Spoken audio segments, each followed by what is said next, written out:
राधे राधे दोस्तों, सावन पूर्णिमा की वो रात थी जब वृंदावन में कुछ असाधारण घटा। चांदनी रात थी, राधा जी यमुना किनारे बैठी थी और श्री कृष्ण अचानक उनके सामने प्रकट हुए। पर ये मिलन सामान्य नहीं था, ये मिलन था एक रहस्य का, एक व्रत का और एक अमर प्रेम का। आज मैं आपको एक ऐसी कहानी सुनाने जा रहा हूँ जो शायद आपने पहले कभी नहीं सुनी। सावन पूर्णिमा की वो अद्भुत रात्रि जिसमें राधा कृष्ण का प्रेम नया मोड़ लेता है। सावन का महीना वृंदावन में बहुत खास होता है। वर्षा की फुहारें, मोर की पहचान और राधा कृष्ण के प्रेम की गूंज हर गली में होती है।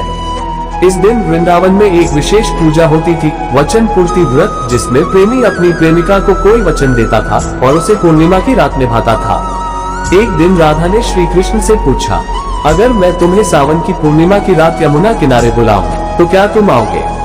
श्री कृष्ण मुस्कुराए, यदि तुम्हारा प्रेम सच्चा है राधे तो वचन निभेगा, समय चाहे जो भी हो। समय बीत गया, श्री कृष्ण द्वारका चले गए। कई वर्षों बाद राधा वृंदावन में अकेली थी। श्री कृष्ण अब द्वारका के राजा थे, पर राधा अब भी उस वचन को नहीं भूली थी।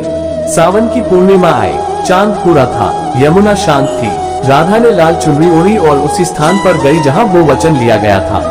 और फिर चमत्कार, राधा घंटों इंतजार करती रही। लोग कहते हैं वो पूरी रात वहीं बैठी रही। और फिर एक दिव्य प्रकाश हुआ, वृंदावन की हवा महक उठी। श्री कृष्ण प्रकट हुए उसी बाल रूप में, उसी मुस्कान के साथ। राधा की आंखों से आंसू निकल पड़े। तुम आए, सच में आए कृष्ण। श्री कृष्ण बोले, वचन तो प्रेमियों का धर्म होता है राधे, और तुम्हारा प्रेम उस धर्म से भी ऊपर है।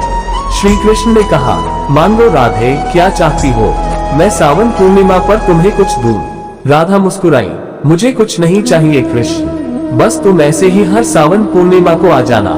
अगर आ नहीं सको तो मेरी याद में यमुना किनारे एक फूल गिरा देना, ताकि मैं जान सकूं तुमने मुझे याद किया। श्री कृष्ण की आंखों में भी आंसू थे।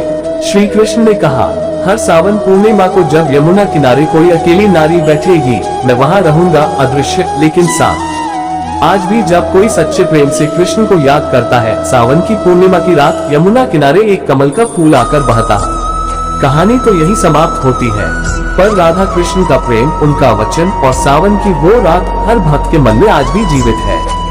अगर आपने कभी श्री कृष्ण से सच्चा प्रेम किया है तो इस सावन पूर्णिमा चुपचाप यमुना किनारे बैठकर उन्हें याद करना, शायद वो तुम्हारे पास आ जाए। अगर आप चैनल पर नए हैं तो वीडियो को लाइक करें, चैनल को सब्सक्राइब करें और घंटी जरूर दबाएं ताकि ऐसी ही रहस्यमयी और आध्यात्मिक कहानियां सबसे पहले आपको मिले। जय श्री कृष्ण।